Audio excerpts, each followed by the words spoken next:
So Super Smash Bros. Ultimate has finally come to an end, and what a ride it's been, from the initial release in 2018 all the way to the final DLC character. They really created something special. Like, how many games do you know where Minecraft Steve and Sora from Kingdom Hearts can fight each other? In all seriousness though, this game has accomplished a lot. It has one of, if not the biggest fighting game roster at 89 characters, which is a ridiculous amount of fighters. And it brought together a whole bunch of gaming icons from different developers and just shoved them all in one game for one of the biggest crossovers in gaming history. And now that everyone is here, I think it's finally time to talk about why I love Smash Ultimate and what makes it an impossible game. We'll get the most obvious thing out of the way first, which is the characters and trailers. Smash for the Wii U and 3DS had already set a pretty big precedent in both of those, with the likes of Mega Man, Shulk, Pac-Man, and many others being added to the base roster. And then the DLC fighters happened where we got a few returning and new characters. Ryu, fucking Cloud from Final Fantasy VII, which was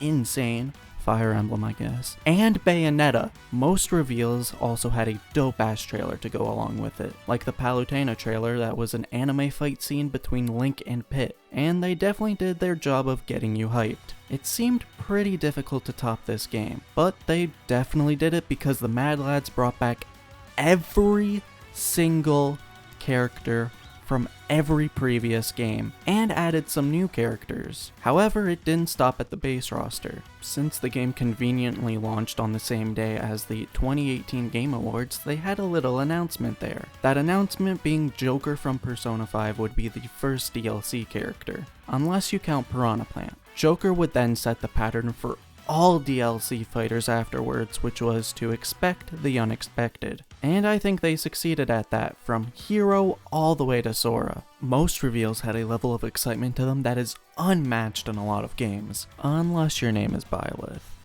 Oh, brother, this guy stinks! Twitter even went down for a few minutes due to Minecraft Steve making the roster, and Mario fucking died from Sephiroth.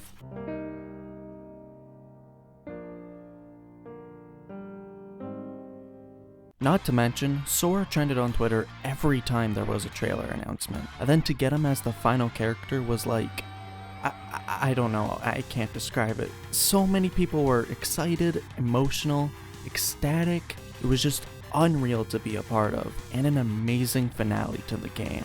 However, it's not just the characters that make Smash Ultimate what it is. There's also a ridiculous amount of content and different ways to play. But for the sake of this video not being too boring or long, I'll only be talking about my favorite pieces of content. We'll start with World of Light, which was probably the most hyped mode because it's a proper story mode, which Smash for Wii U and 3DS was lacking for some reason. But it's nice to see it back, and it's really fun. A mysterious new foe called Galeem has appeared, and he's about to mess stuff up.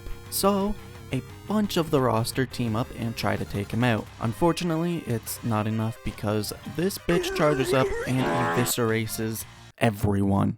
Everyone except for Kirby. That's right, baby. Kirby narrowly escapes the death beam and now has to save all of his friends who got turned into lifeless puppets. Yeah, you know what? Maybe I shouldn't have sounded excited for that. As you explore this world of light, you'll come across a metric shit ton of JPEGs. I mean spirits, which can give you various buffs or let you start with items. Some of the fights are pretty challenging as well, which I enjoyed a lot because I got to try out a bunch of different spirit combinations until I won. They can also get pretty chaotic when there's like 5 enemies at a time. You'll get better rewards depending on how strong the enemy is compared to you. So if you're good at the game, you can get a bit extra from every fight. Along the way, you'll also bump into some familiar faces, and once you beat the crap out of them, they'll join the roster. The map is alright. Outside of the fights and a few puzzles, there's not a whole lot to find, aside from the occasional chest. But it gets the job done, and that's all it really needed. One thing I wasn't expecting was the multiple endings. For obvious reasons, I won't spoil them. However, it was a nice surprise. There's the regular Smash mode where you can customize the rules and items to your liking, and you can use the aforementioned spirits and make some pretty broken shit. Smashdown might be my favorite game mode. You start with all the roster, but once a character is played, they get grayed out, and you gotta play a different one until the whole roster is gone. They didn't need to go as hard as they did on classic mode. You go through a few levels with the option of trying to get a higher score and intensity along the way, until you reach the boss, which is Master Hand most of the time. But it actually does change for some characters, like Mario fights Bowser and Link fights Ganon. Another neat detail is the enemies you face are usually references to the game the character is from. They added back the stage builder from Smash Wii U. It wasn't in at launch, but we got it eventually, and people have made a lot of neat stages and some others not so neat. Letting people upload them online was definitely a mistake. Same with videos. Why did you do this, Nintendo? There was a lot more content than what I talked about, but I only wanted to touch on my favorites. The only really negative thing I have to say about Smash Ultimate is the online. It is truly horrendous. Most matches lag to hell and back and ruin any sort of enjoyment for it. I unfortunately don't have Switch Online, so I can't show footage of it, but maybe that's best, to be honest. Super Smash Bros. Ultimate has so much fucking music. It's like over 1,000 tracks or something crazy like that. And they're all bangers, especially the Pikmin environmental noises. That goes hard. The Gerudo Valley remix, I think, is the best remix ever made, hands down. It's so good, man. And I'm totally not biased because I'm a huge Zelda fan. Nope. Nuh-uh.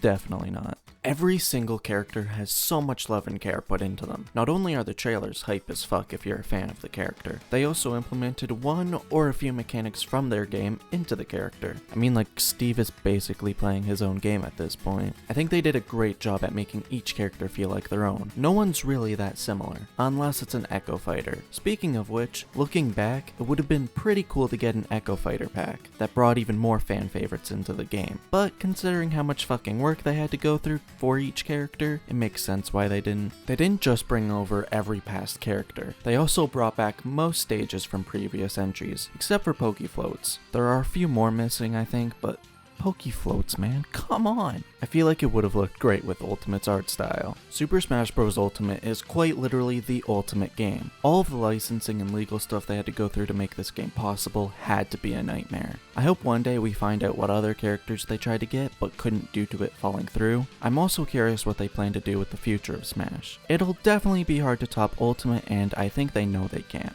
Regardless, can't wait to see what the future holds. Also, I didn't really know how to format this video, so apologies if it's all over the place. Not sure how to write videos for fighting games yet, but hopefully the more I do, the better I'll get. Anyway, bye bye now.